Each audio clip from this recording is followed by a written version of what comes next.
How's it going, ladies and Bruce? I'm Bobby Sixkilla. Welcome back to Disco Elysium. We just teleported onto the roof. We teleported. I swear. We think Ruby's in here, so we're going to check it out. The central support beam has been destroyed by artillery fire. We think Ruby's in here. We're going to have to go in here and see if we can find her. Hopefully get Kim in as well. Hang on. Stone falls. Stones fall. It's a long way down.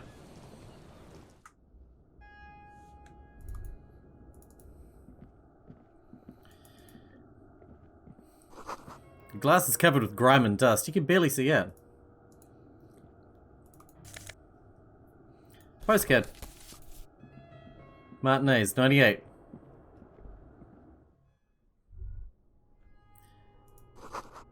You should take out your flashlight. Good plan. Good plan, me. This collapse nearly sealed the basement. One can barely squeeze by. Wait. I don't want to go up there. Antiquated office furniture? Last century, maybe? This overturned table was covered in orange mildew, crawling with something. Old file folders in the car. Documents silvery with mold. A series of thick, dusty panes of glass. This isn't just glass. These are old computation components. These are computer components? Yes, filament memories. From the time when wires were cast in glass. Slides with an inlaid nervous system. How'd they do that and why? The how is closely guarded secret. Something that was locked in safes and human heads across the river where they were manufactured. As to why, your fingers don't know. The why is easy. Because they hadn't come up with the modern silicon-based system yet for vitreous cast filament memories, though these seemed incredibly advanced. Cool. Ooh, jacket. +1 suggestion. I do like 1+1 suggestion. We need to get Kim in before we confront her in the beam of the flashlight, a crevice in the wall. That's obviously where she is. Boot prints in the sand. One sole appears more worn than the other. That's what we're looking for. Alright, I have to keep exploring over here. I don't want to miss anything.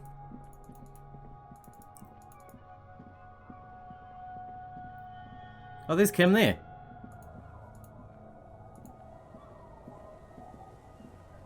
Yes?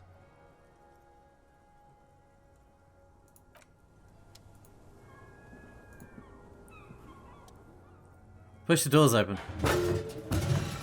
I walked through the doors. But, you know, whatever. The doors seem to be on rails, but they've gotten jammed. You grab a side and put some strength into prying it open. With the help of your partner, the two metal panels slide open with a creak. I hope no one dangerous heard that. How'd you even get here? After you climbed up to the roof, you mean? There's a maintenance entrance under the boardwalk. Sticks to the drain pipe, possibly a storm drain. It was easy to miss before. Maintenance entrance, so pedestrian. Yes, it's cool to risk your life climbing rickety ladders. Anyway, let's investigate these passages. I saw that boots thing. Yes. Are we going to talk about the boots I'm wearing? Okay, let's talk about it. You stole the boots. He looks at the gleaming technological footwear you're sporting. Congratulations. That must have taken an enormous concerted effort, considerable ingenuity, and timing. Now I'm going to report you and you're going to jail. Lie! Lie to get out of it. You're joking. Am I? He arches his brow. Anyway, did you want something related to police work? Nothing. Oh, I'm going to jail. This sucks.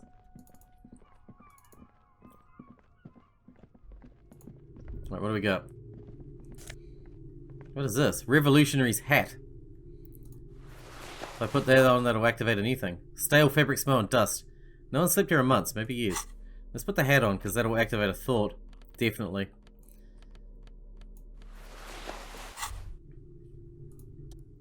The hat is so soft, so warm. It wraps around your head and your mind tingles with all manner of socio-economic theory. This is Ushanka, right? Pat the hat. Kras Mazov would have worn this Ushanka. Mazov knew where to cook those thoughts. That's why it bears the Mazovian logo. Glory to the revolution, comrade. Whether you like it or not, wearing this hat has made you more communist. Oh, okay. Revolutionary propaganda on the bunk bed, ancient flyers and brochures. These pots and plates are full of dust and spiderwebs. The same slit window you saw from the outside. Could this have been the killer's hideout? And this narrow window, the point of origin of the shot taken that killed the mercenary? Peek out. Outside the window, desolation.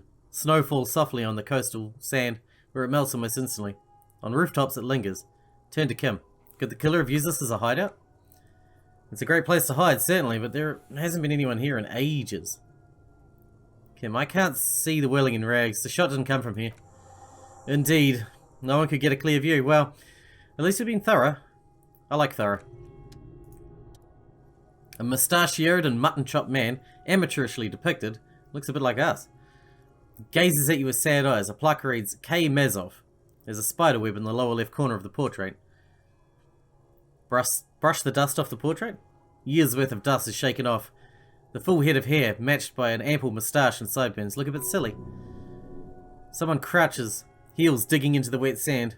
Hands sweep across the sand, grains sticking to the frayed skin of the fingertips. The old man sits on the slab of concrete and taps his fingers against the glass of his scope. You shudder. Look, Kim, it's Comrade Mezov. Yes, I can see that. Looks like some communists were hiding out here. They left a long time ago. The lieutenant does not seem to share your enthusiasm. A long time ago? How long? Half a century? This is probably some part of the network of defense posts the communards built against the ambitious amphibious landing. He looks around. I think the purpose of this bunker would be to produce propaganda. Would have had radio equipment back then, but that's all been looted. What's with all these secret weapon caches and secret bunkers? We've found a lot of those lately. I guess what most people think of as history tend to linger in run-down neighborhoods. Martinez being what it is. No one has gone through the trouble of cleaning out the old bunkers.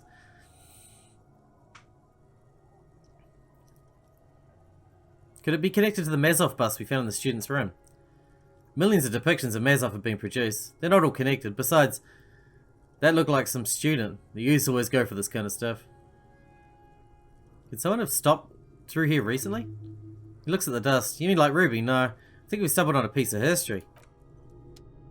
Let's see where we go now. What do we got here?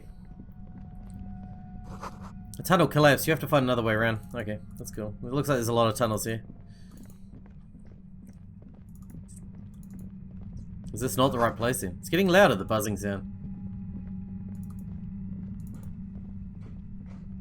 What do we got here? Money. Money. The concrete pipe buried in the sand and dust. +1 composure, +1 shivers.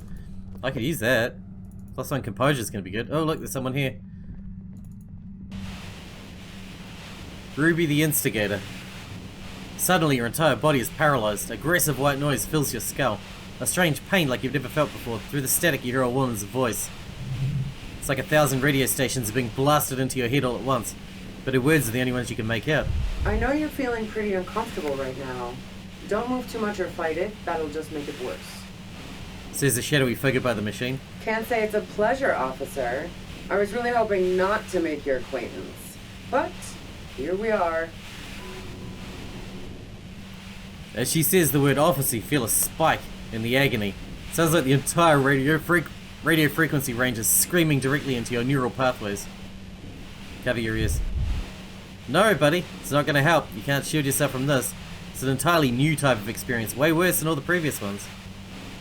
Are you going to kill me too? No, I'm not gonna fucking kill you. If that had been my plan, you'd be dead already. All things considered, I'm being pretty reasonable here.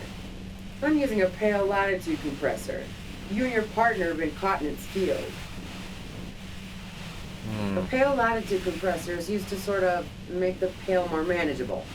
With a lot of these, you can force a radio signal grid on the pale. Literally crunch the distance across it. Signals are relayed across a series of repeater stations fixed to buoys. Not a fun job manning those stations. All alone out there in the pale. People lose their minds in just a few years. So, what we are experiencing is a concentration of radio waves. He gestures towards something with great effort. Precisely. This is an industrial strength paraboloid. It's meant for forcing dimensions on something that doesn't have them. Needless to say, the frequencies used are out of this world. At the upper limit is the large prime number generator station. It's used specifically for pale latitude compression. That's why you might be hearing some numbers. But you might also hear, or think you're hearing, local radio chatter. She likes telling you about the machine. Keep it talking. Look for an opportunity to break loose. What's this goddamn pale anyway? The pale? It's the end of the world. How'd you get your hands on this thing? I built it myself. She nods towards the torture device. That's illegal. I'm guessing it's patented. But we are beyond that, aren't we? Oh yeah, way beyond. She studies their death rate and the law officials trapped in it. Have you experienced the compressor yourself? Yeah, I stuck my head in there before using it on you. Seemed like the ethical thing to do. Can't say that I enjoyed it. The field was weaker, but I can imagine what you're going through. Will I stay like this forever? No. Once I shut down the compressor, the pain will end. It may take a few minutes for you to steady yourself, though. It's a bit like walking out of a very confusing dream. I'll be used to that. This is all great, but let's talk about the man who was killed. Yeah, let's not talk about that shit. You were hunting me and fell into my trap instead. That's all there is to say about it. So she thinks of you as hunters, not cops, and herself as merely prey. Could you turn it down so I can ask you something? If you've got something really important to say, you can do it through the white noise. Damn this. God damn it. She regards you and Kim with sudden sympathy. Fine. If you really want to talk, I can dial it down. I've also got a gun, by the way. She steps reluctantly out of the shadows. The pain lessens. The gun she's carrying is a 2-barreled front loader, not like the murder weapon. Well, it doesn't feel much better, but you can form sentences now. Thinking doesn't seem to hurt as much.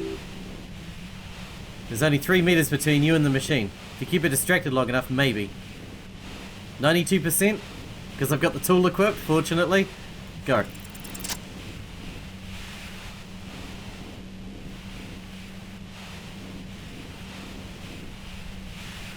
Lucky we're so strong.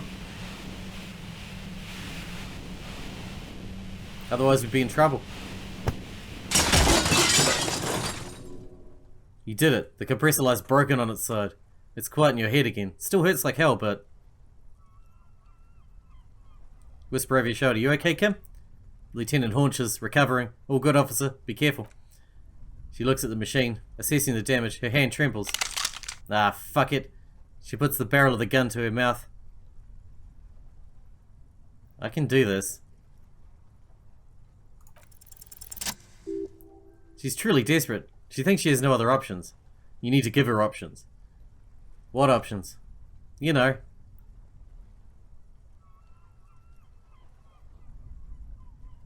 Maybe I can still talk her out of it. This is how you talk her out of it. It's the only scenario in which she lives. Please put your hands up. Just walk away. She stares at you, frozen. The gun still in her mouth. Eyes filled with dark intensity. Then something shifts in her.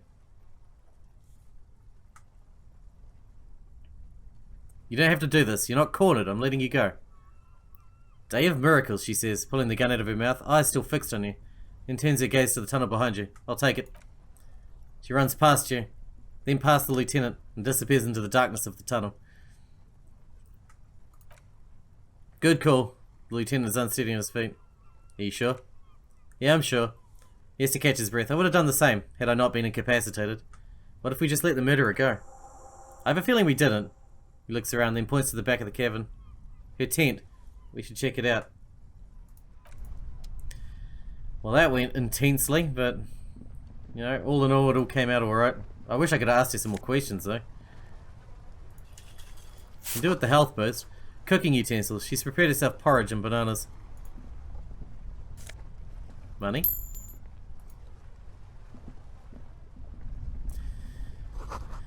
Dark water trails into the distance. There's no way out.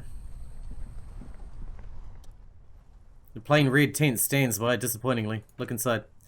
The tent looks old but well maintained. In the darkness of the tent A rolled up sleeping bag, cooking utensils, some books and a kerosene lamp.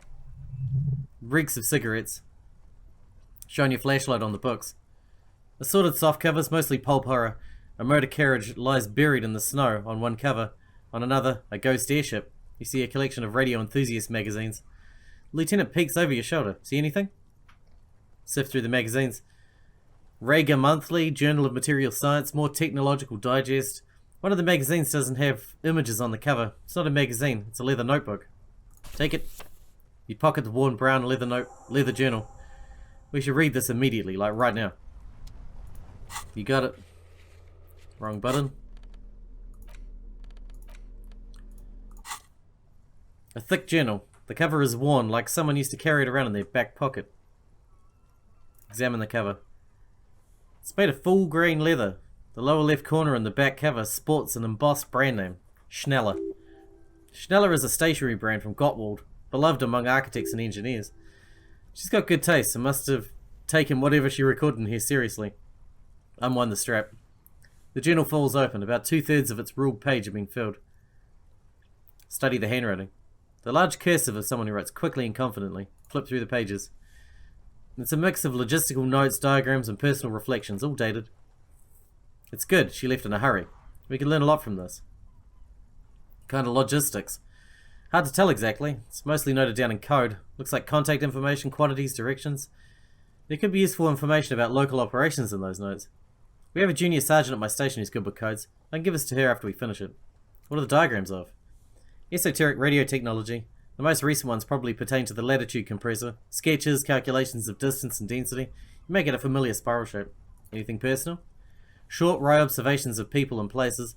Probably a way to pass the time on the road. Also what appear to be attempts to sort through some difficult decisions. There are a few passages with many questions in them. How far back do the entries go? The first entry is from August 2nd of last year. It simply reads, I know my position is precarious. All I can do is make myself as useful as I can while looking for a way out. Remember, no one is indispensable. What did she write the day Lily died? Nothing on March 4th. March 5th, though. Well, that's bound to come back and bite me in the ass. I'm bad at this. Loyal to a fault, except... But that's another matter entirely. She's referring to betraying her previous employer. Does this suggest she did it in self-defense? That's the most recent entry. The most recent entry is from today. It reads, even when I leave here, if I leave here alive, what's my next move? Staging a lynching is a crime. Even if I'm not accused of murder on top of that. Forever on the run? Not really my idea of the open road. Man, I was really looking forward to winning. I just don't think she killed the mercenary. It's mostly a gut feeling though, since we let her walk out without hearing her side of the story. If she didn't do it, then maybe it's a good start. It's good that we didn't catch her. I'll go so far as to say that we have other reasons to arrest her. He frowns. Besides, I'm not sure her life as a fugitive is going to be much better than with us. And who do you think killed the merc? Could have been Titus. Then again, he pauses to think. Seems plausible. Either way, we need to keep an eye on him. Somewhere along the way, we might have fed a line or two. One thing's for certain, we have business back in the Whirling and Rags. Questions to ask. We should get to it. Alright, back to the Whirling and Rags, is it? Well, I've got places to explore up on the beach still before we go back to the Whirling and Rags. I'm not ready to go back yet. There's like bits of armor that we still need to get here. There's a whole lot of stuff I want to do. We haven't got the helmet yet. The helmet should have been there somewhere, right? Oh, we need to get that cryptozoologist to fess up. Because he has more information that he's willing to give us. And that means I need to get more information out of his ass. What's this? Could this be the buoy class he told you about? A metal and plastic contraption bobs up and down amidst the travelling reeds. At first it looks like trash, but if you look closer... That over there, he points to the strange looking object, must be the buoy class he told us about. The one she hid her passport in, we should take a look. Ooh, hidden things, secret, lies. Yes, spindly extremities have been here, snapping the cords, keeping the buoy in place. A little longer and it'll be floating somewhere in the open sea. What? Moves across the water, leaving no traces. You're cold again, as always. Yes, but who or what is this? Splendor. Lucky it's still here. A little longer it would have floated away. Indeed, the lieutenant nods thoughtfully. Let's see what's in it. Damn, I felt real strange just now. No further response. All his concentration's on the contraption. Pick up the buoy. The buoy is not tied to anything. The cords dangling from the bottom have been torn or cut. You lift it out of the water, easily noticing how light it is. Examine. The number 11 has been written on the yellow plastic. It's been in the water for very long. But it's also discoloured and slimy with shit. Silt, sorry. A latch holds it closed, but only just barely. The brittle metal of the latch is cracked. Simple construction, very unsafe. Open. A shot glass worth of seawater pours out. Some algae and nothing else. Well, damn. No documents. Who do you think took them? I have no idea. The lieutenant taps his foot, frowning. This is a minor quirk. We know it was in the buoy anyway. He purses his lips, or think we do. This is a small loose end either way, not important I hope. Must have been Classy's enemies, which means she's in danger. Could be. We should keep an eye out, he says. He sighs. Nothing more for us to do here, let's go. You can ask the miss what she thinks, later if you have the time. You doubt she'll have much to say at this point. I bet it's that friend of the guy from the balcony.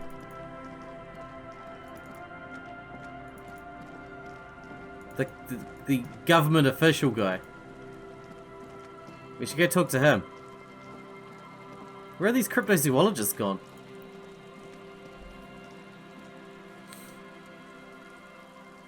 Oh yeah, I remember this. Didn't we do all this? Kim, who was who in this execution? At first the lieutenant doesn't say a word, he just stares at the wall. I don't know, he says firmly. I don't know who died here, lined up beside the horrible wall. Could have been any of the parties involved in the revolution. Perhaps the ones executed were the loyalist conservatives, killed by the communists at the start of the Civil War, or it could have been the communists being put to death during the last stretch of the conflict by the coalition forces. Remember what Trent Hiedelstam said about Feld. What if it was the Feld personnel when their assets were being seized by the revolutionaries? Lieutenant nods. Another likely scenario. You mentioned coalition forces. Could have been them against the wall. Yeah. It's very unlikely the coalition forces were the ones who died here. They're always the last ones against the wall. To be honest, if a coalition member was anyone in this situation, it was the commandant, the superior given the orders. The cold sea wind blows away the figures. Yeah, where did the cryptozoologist guys go? Absolutely no way through this door. I need to take my torch off. -2 authority. You like my hat? We still need to find the armor, the helmet that is. We need to find the cryptozoologist and convince him to talk. I'm not sure if that even matters anymore though, to be honest. Let's see if he comes up.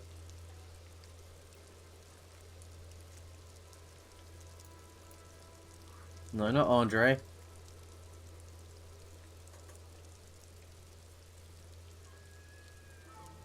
Gary, the crypto-fascist.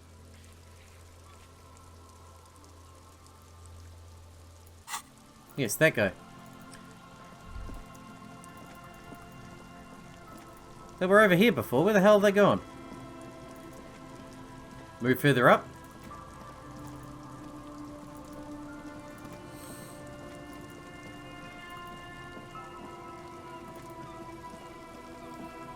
Maybe I'm just in the wrong place. Maybe they were further up. I feel like they were there though.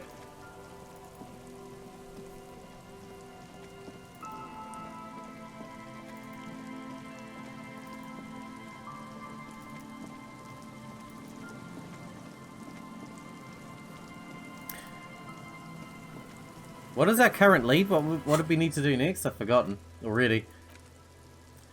Return to the Whirling and Rags. That's it. Just talk to people at the Whirling and Rags, I guess. We just finished doing a little bit of investigation around here. Oh, we never got this open. Can we get this open? Interfacing. 3%. Could this structure have been used to take the shot? From here to the Whirling. I can't see how. He looks southeast and blows on his fingers. The church is that way. Interfacing 3%. Cannot retry it if we mess it up. We're not going to do it unless we can get above 50 then. Not for a red check. For a white check, sure. But I'm not going to throw away a red check like that. Is there something here that would indicate a sniper used this place as a nest for taking the shot? Just some urban detritus. A bottle and dilapidated old comms tower. In the distance you hear the breakers roar. I don't see it, Lieutenant W. Freda. I don't see a person take a shot here, and here's something there. He looks east over the coast, in the whirling and rags. Maybe the assailant climbed the comms tower and took the shot there. It's not possible to climb that ladder, even if it were. Why? There's no platform up there to aim from. The lieutenant looks up, raising his collar. Maybe the campfire was used by the perpetrator to warm his hands before pulling the trigger. Perhaps, but anyone could have made this. The coast is specked with fires this time of year. He looks around.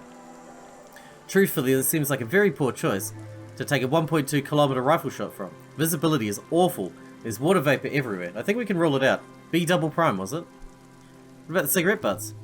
Those, he points to them, a smoking assailant who favours Teometry or to Astra or Druine. Cigarette butts are everywhere. This is a common brand for old men. Look over the water to the whirling and rags. There's 1.2 kilometers over the wave cross bay. Through heavy, dark grey curtains of rain, you see the smallest rectangle, barely visible. A glowing light on the third floor of the whirling and rags. With binoculars, you would see a young woman's shape behind the glass. Her limbs long and slender. Smoking, drinking, being happy and elated. Without you, because you're here, freezing in the wind, aren't you? Doing your detective work. Okay. So that was B double prime, we checked that one. Check island for bullet traces. That's all that's left. What island? Oh, inlet.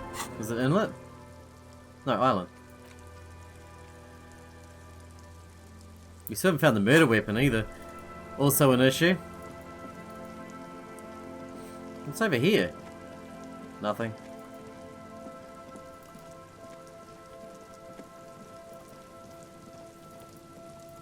Bullet traces. Where are we going to look for that?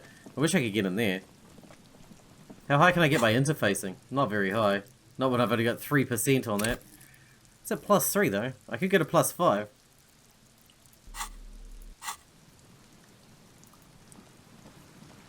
I really want to know what's in there, you know?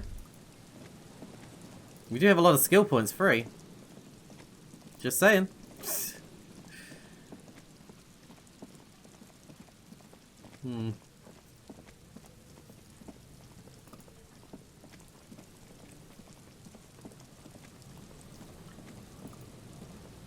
If we head out to the boardwalk, maybe the visibility would be better from the end of the boardwalk? Perhaps? It's a long way down to your death from here. 20 meters at least.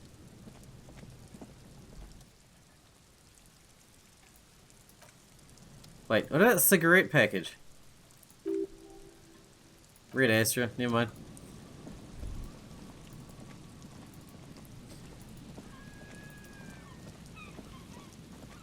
Should we check out the church? It's been a while. I don't know if there's any more to do there, but I could talk to the peeps. It's been a while. Maybe we'll do that as the last thing before we wrap it all up, because we're out of time for today. But we'll go have a chat and see if there's any skill checks we can pass. It's been a while.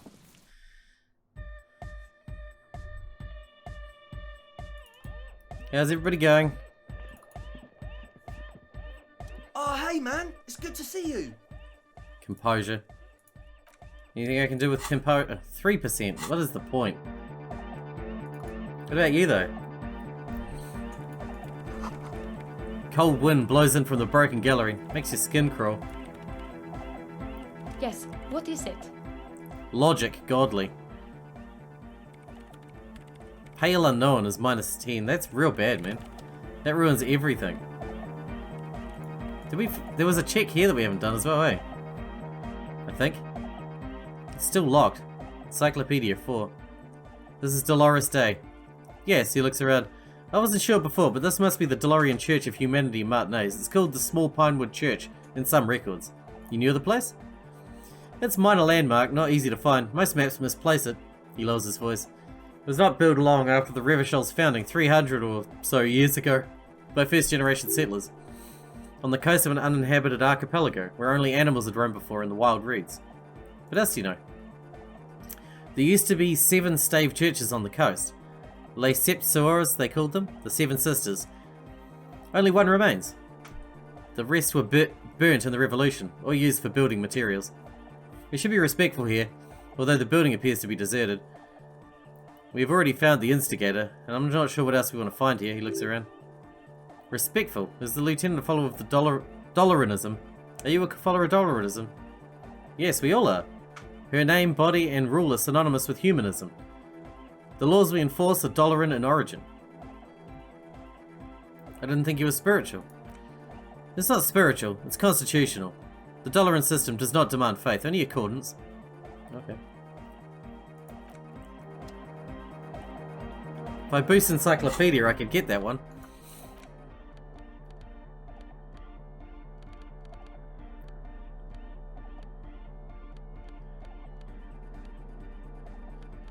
Can we do anything to boost our Encyclopedia? I mean, should we bother? I'd have to spend a point as well, you know? But it's connected to our past somehow. That's what interests me. Somehow, Dolores Day or whatever is connected to our past. I had no idea how. But it is.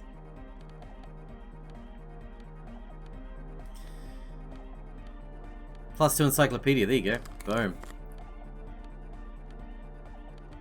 And we haven't got anything that minuses Encyclopedia, do we? Nope. Right, let's put a point in. Let's do it. I'm gonna do it because we're here. Let's just do it. The more checks we pass, the better. 97%. Despite the damage you've done to yourself, the title appears lodged in your hippocampus. This is her innocence, Dolores Day. The innocence of humanism, internationalism, and the welfare state. Perhaps the most famous human being ever to have lived. No amount of Commodore Red can wipe her sad smile from your brain thing. It has survived the deluge and haunts you still. And will haunt you forever, as it haunts all men. Wait, what exactly is an innocence? I've read a book, but it was fuzzy.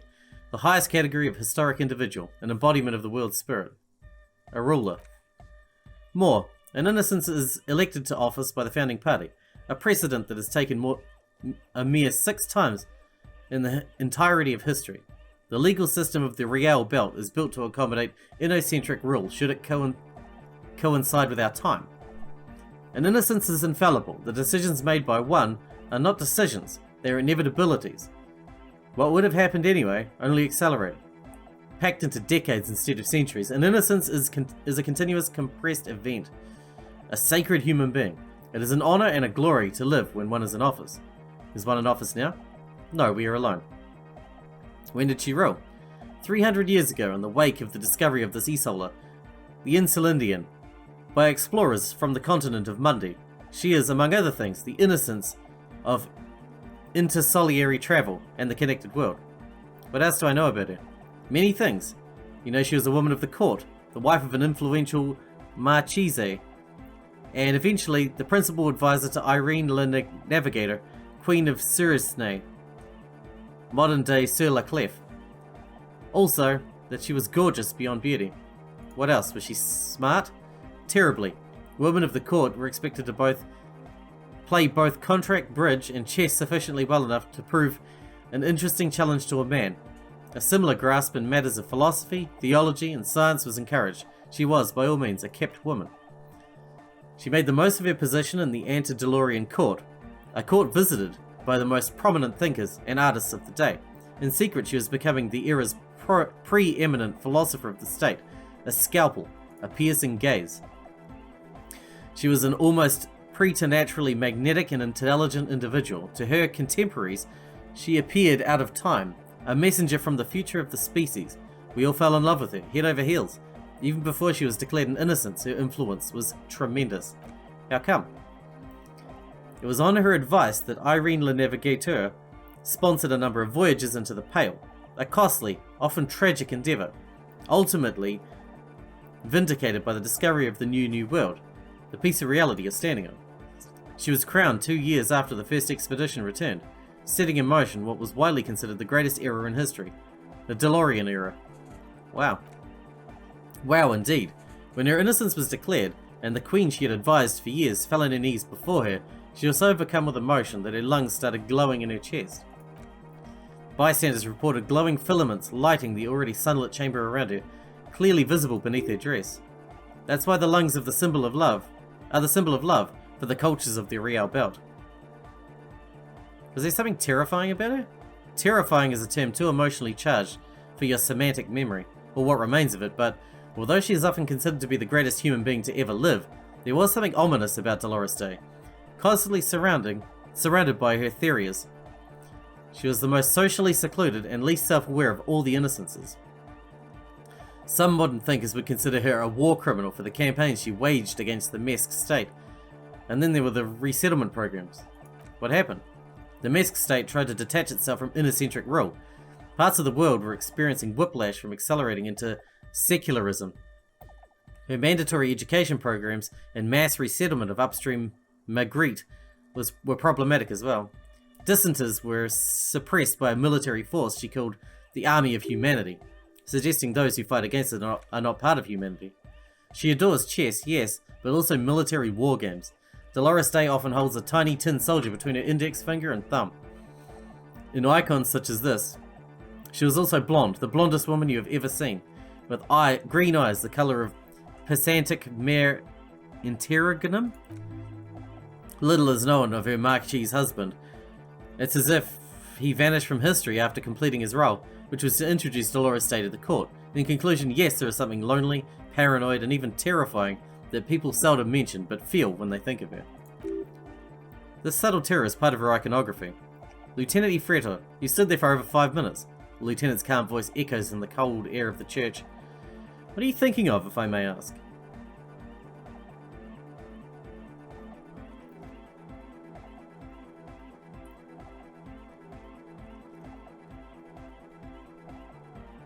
What are we gonna go? She's not human. That's mega cool, man. You're coming in and accusing her of not being human like that? Right on, man. Right on, a voice from the back of the church. She wasn't human. You got a critical mind, cop, man. Yo, Andre. We should board that window up. No one wants that spooky shit when they're dancing. Another one. How about we don't do that, Noid? She looks real cool. Alright, we're gonna wrap this episode up because we're out of time for today. Looks like we've got nothing else to talk about with everyone here, but I don't know. We'll head back into town, I guess. We haven't done the island for bullet traces. I don't really know where to look for that. We'll see. Hope you guys enjoyed it. Thanks for watching. Thanks for hanging out with me, and I'll see you in the next one.